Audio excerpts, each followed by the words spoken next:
images are sort of to us every day. 2 clicks on your computer and you're in.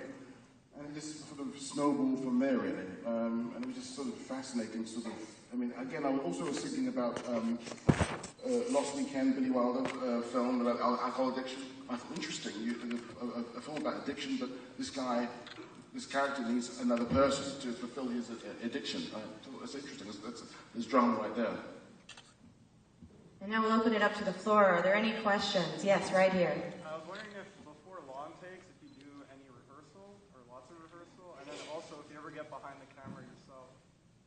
The question is about, before you do long takes, do you do rehearsals? Do you rehearse a lot? And whether or not you get in front of the camera yourself? Is that behind the camera? It's kind of very difficult. I mean, we plan things out. I mean, what happens is, you know, I sort of see what Michael wants to do, what Sean wants to do, and then we sort of work together on it, really.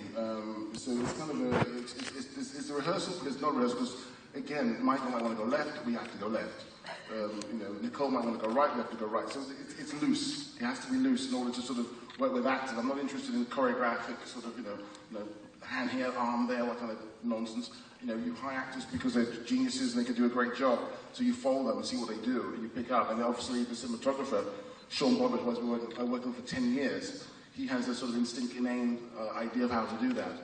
And we discuss, and you know, we talk about images a lot. So I don't go behind the camera when I talk about painting images, and the whole idea of the widescreen. I just love the idea of an intimate situation, but you're still using the widescreen to sort of fill the space, because there's always a relationship with another object or another thing in that frame. So it's always a relationship. There's always a relationship going on within the frame.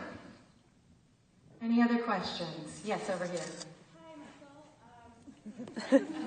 Hi. This is your first film with Mr. McQueen, so I read before that you really like when you get a script, you look at the director.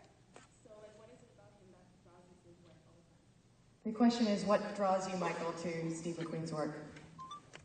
He's a handsome man.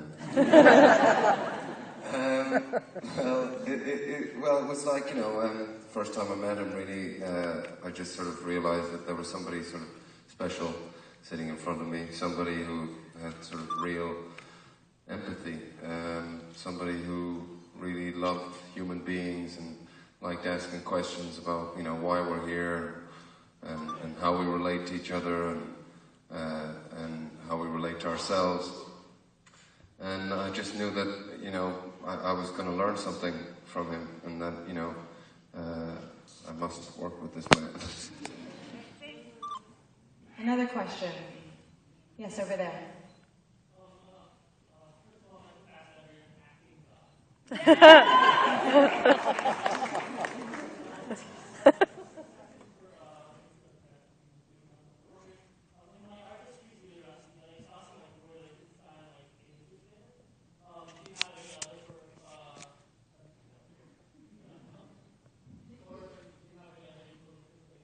I mean, by coincidence, I'm not thinking of that. I mean, I'm not thinking about Lichtenstein, I'm not thinking about Einstein, I'm not thinking about Scorsese, I'm thinking about Coppola when I'm making a film. It's an interesting question, because often I get asked that question, do you think about, you know, when I'm in the middle of a shot, I ain't thinking about that, I'm thinking, how can I do the best thing possible here at this moment?